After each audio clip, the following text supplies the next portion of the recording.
Welcome student, this is our lecture number 30. Lecture number 30 BSc third sem paper first thermodynamics चला हुआ है। आज हम लास्ट एप्लीकेशन डिस्कस करने वाले हैं। ठीक है, यदि एक आधी कोई और रहती है तो उसको हम बाद में देख लेंगे। आज का जो है हमारे पास अब Cp minus Cv is equal to, हमने क्या पढ़ा है R। ये रिजल्ट यूज किया भी हमने इससे पहले वाले लेक्चर में, हमने इसके लिए रिजल्ट फाइंड आउट किया भी था। लेकिन आज हमें क्या करना है, यहाँ पे ये नहीं प्रूव करके दिखाना, क्योंकि बिल्कुल एज इट इज हो जाएगा। Te अल्फा स्क्वायर b, ये रिजल्ट हमें इसके लिए निकालना है। ठीक है, तो इसके लिए कुछ वही चीजें हैं वो पहले वाले में यूज होंगी जो हमने, या फिर आप ये मान के चलो कि आधा लेक्चर तो हमें वही करना, रिपीट करना है जो हमने पिछले वाले में किया है। उसके बाद हम नेक्स्ट इसके लिए रिजल्ट फाइंड आउट करने वाले हैं। ठीक है, अब हम पहले डिफाइन कर देते हैं कि हमारे पास है क्या। वेयर Cp और Cv क्या है आपको पता है भाई, T टेम्परेचर है, पता है वे E इज द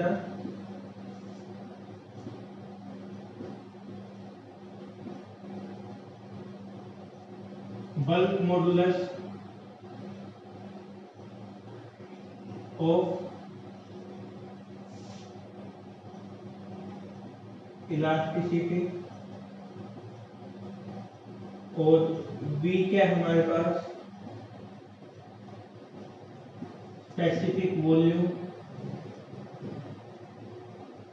ठीक, T आपको पता ही है क्या है, टेम्परेचर हमारे पास, और V क्या है, स्पेसिफिक वॉल्यूम है। बच गया क्या हमारे पास, अल्फा बच गया, कोफिशिएंट है भाई volume extension, alpha is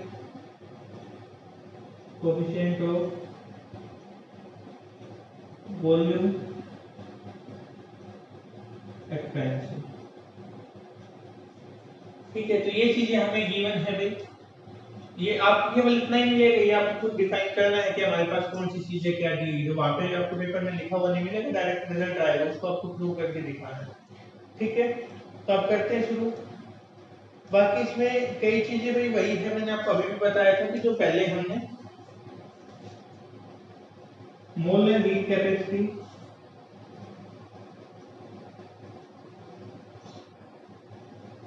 heat capacity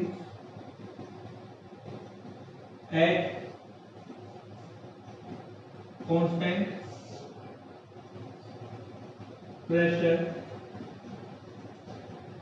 is given by Cp is equal to curly Q by curly T,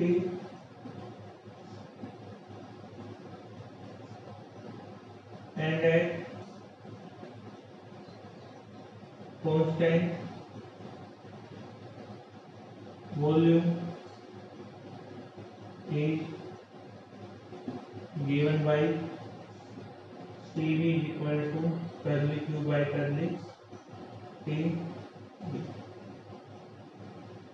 ये हमें पहले वाले में भी निकाला था, यहाँ पे। ठीक है, according to second law of thermodynamics,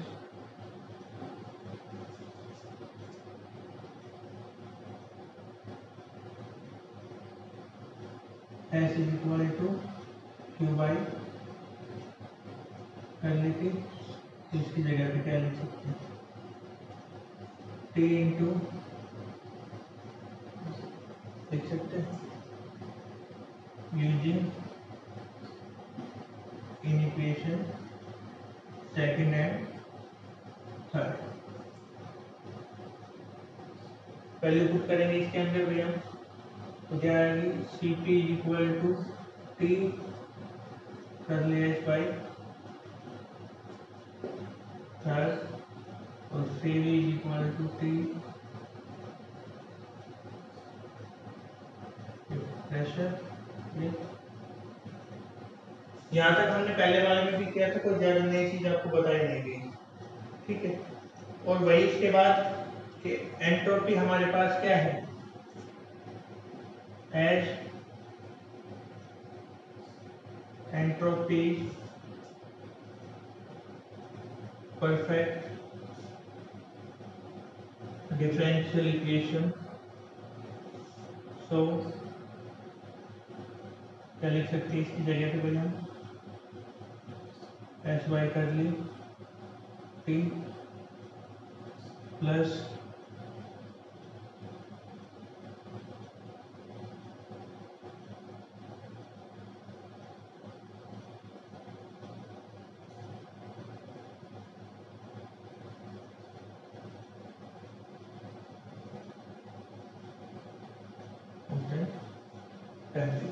ये इक्वेशन हमने पहले वाले में भी यूज की थी, इसमें ही नहीं आई, ये बात याद रखना, ठीक है। पर हम ये ना लिखे तो भी चल सकता है, ये मेन इक्वेशन हमारे पास, ठीक है। उसके बाद यदि मैं बात करूँ यहाँ पे वही डिफरेंशिएशन करवाओ,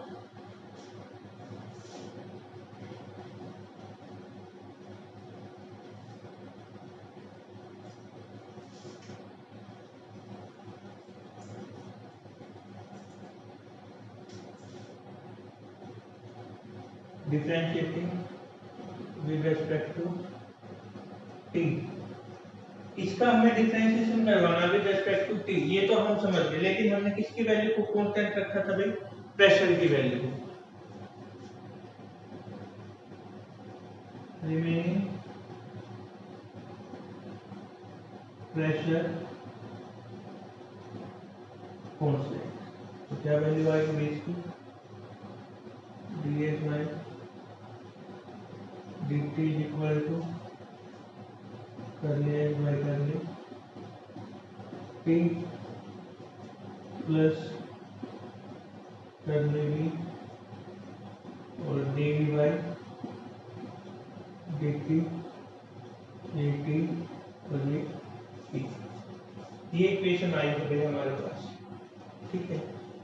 और फिर अजीब लगेगा तो इससे अच्छा हम b को लिख देंगे। आगे भी तीनों का आप क्या यूज करेंगे, अकॉर्डिंग टू सेकंड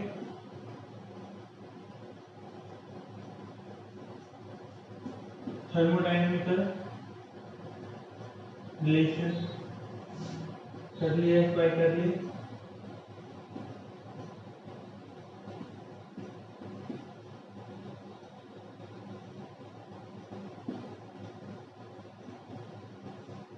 ये थी अलग से भाई, थोड़ा बहुत आप भी सोच लिया करो, सारी चीजें मेरे लिए छोड़ दी,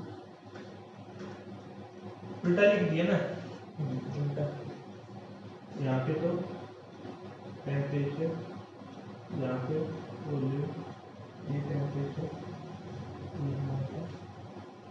अभी सही है, आई थिंक इट्स ओके, या ये सही। ये हमारे पास इक्वेशन 4 हो चुकी थी, 5 और ये 6, यूजिंग इक्वेशन 6 इन इक्वेशन 5 का पुट कर दो value, dx by dt is equal to curly t v plus ये वैल्यू है, इसकी जगह पे curly p by curly t v curly v by curly t,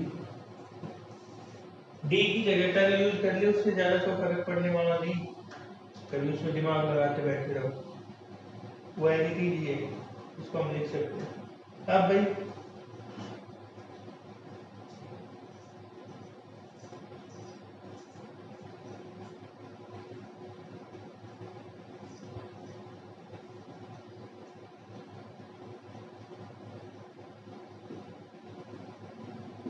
multiplying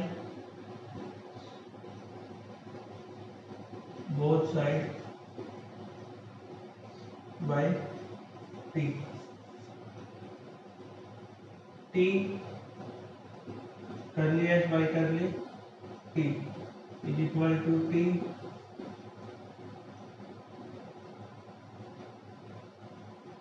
pressure constant है ना, तो इधर टी आएगा, इधर टी आएगा, curly S by curly T B plus T curly P by curly T curly B by curly T और P curly V. ये value किसकी है भाई, using equation third and fourth, Cp plus Cv, Cp is equal to Cv plus T into curl P by curly T V curl V by curly T P. ये value आई हमारे पास, ठीक है। बात हो गई इक्वेशन 6, ये क्या आ गया हमारे पास इक्वेशन नंबर 7, ठीक है। और यदि हम इसको थोड़ा और चेंज करके लिखें, इसको रहने दो, Cp minus Cv is equal to T into curly P by curly T और कर्ल V बाई, इस तरीके से हम लिख सकते हैं। अब ये हमने इक्वेशन क्या मान ली, 7। ये जो इक्वेशन 7 है, अब इससे पहले तक तो हमने सोल्व कर लिया था। अब हम क्या लिखेंगे भाई, कि जो हमारे पास जो प्रेशर है वो फंक्शन है किसका, वॉल्यूम और टेम्परेचर का। As pressure is function of volume and temperature, ठीक है। तो हम इसको उनके क्रम में लिख सकते हैं, किस तरीके से लिख सकते हैं, एंट्रोपी वाला लिखा था ना, उससे थोड़ा रिलेट करता हुआ है भाई, ठीक है।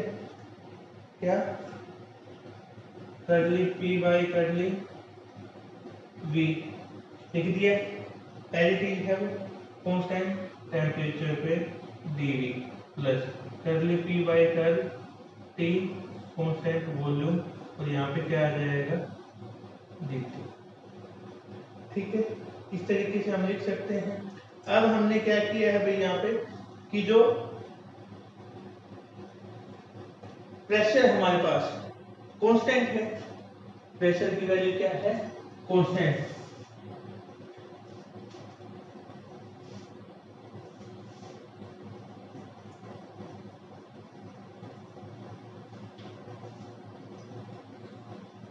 As pressure is constant, so dP is equal to 0, dP की वैल्यू क्या होगी, 0 मीन्स V dV प्लस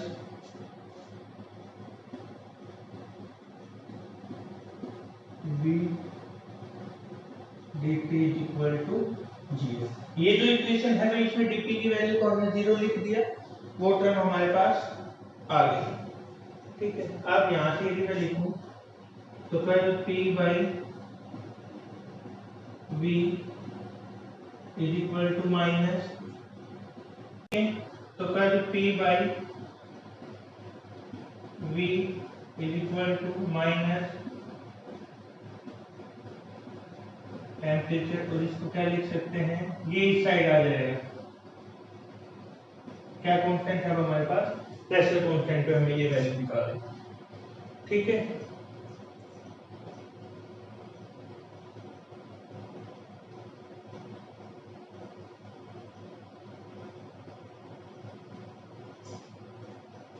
वो इक्वेशन आ गई हमारे पास, ठीक है।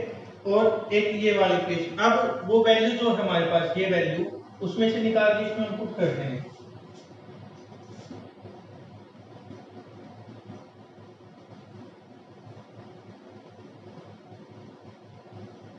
इन इक्वेशन 7 क्या आएगी, Cp minus Cv equal to T into, इसकी वैल्यू है क्या है, माइनस कर्ल V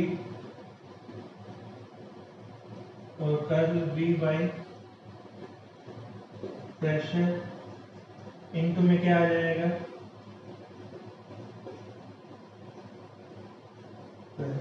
ये है तो इसका स्क्वायर हो गया।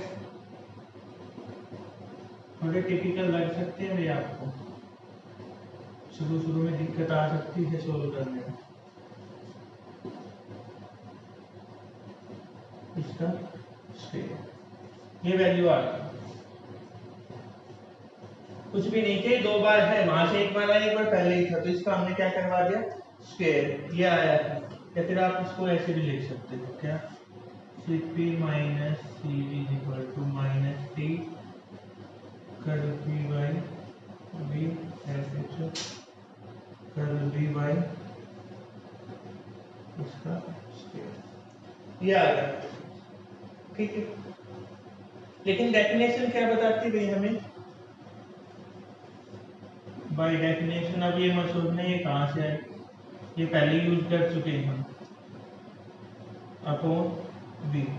फर्स्ट स्वयं की बुक पढ़ लेना है, फिर डायरेक्ट याद रख लेना, दोनों में से एक ऑप्शन आपके हाथ में है, इसको डायरेक्ट याद रखते हो या फिर, ठीक है, या फिर minus curl P by is equal to, ये वैल्यू उधर लेके चले जाएंगे, क्या आएगी हमारे पास भाई, ये ऊपर आ जाएगी ना वैल्यू, तो हम इसको E बाई V लिख सकते हैं।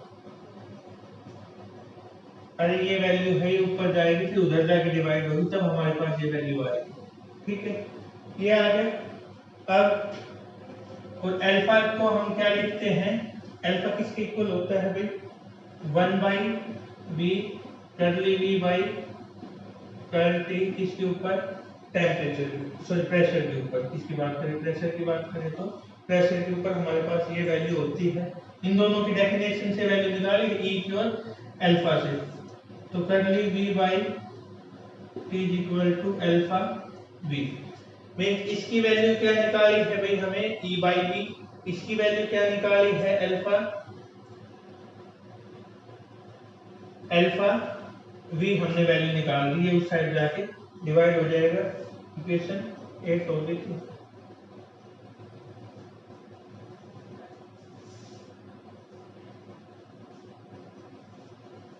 अब इन इक्वेशन को हम ऊपर वाले में पुट कर देंगे,